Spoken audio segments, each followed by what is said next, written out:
The story of the Afrikaners is really upsetting. And there's a New York Times Daily episode this week that if you're interested in like, who are the Afrikaners and what's the history there, I recommend that episode as a way to get caught up.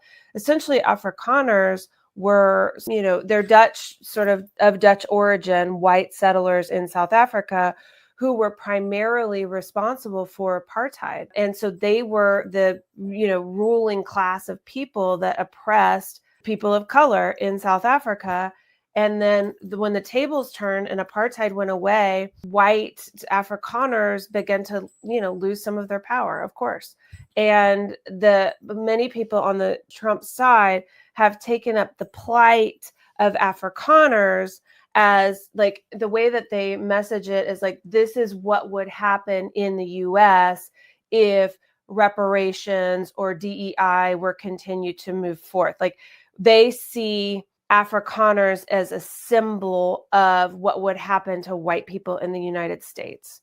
And that's why the Trump administration is so loud and supportive of the Afrikaners. And that's why they invited this plane full of people. And like the whole thing is just so upsetting and so racist, but also like seeing them come off that plane in like nice clothing with like piles of luggage and all of their belongings was so heartbreaking when you think about the way that most refugees and asylees make their way to this country where they lose everything in their house. They leave their houses behind. Most of the time they leave many of their family members behind. They arrive here with nothing.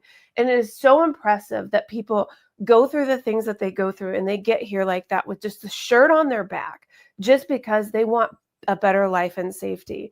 And then the Trump administration comes in and just cancels all of that and just invites this plane load of white Afrikaners with like all of their belongings and all this pomp and circumstance upon their arrival. It really is so upsetting and so blatantly racist. And I do think we should be talking about it and paying attention to it.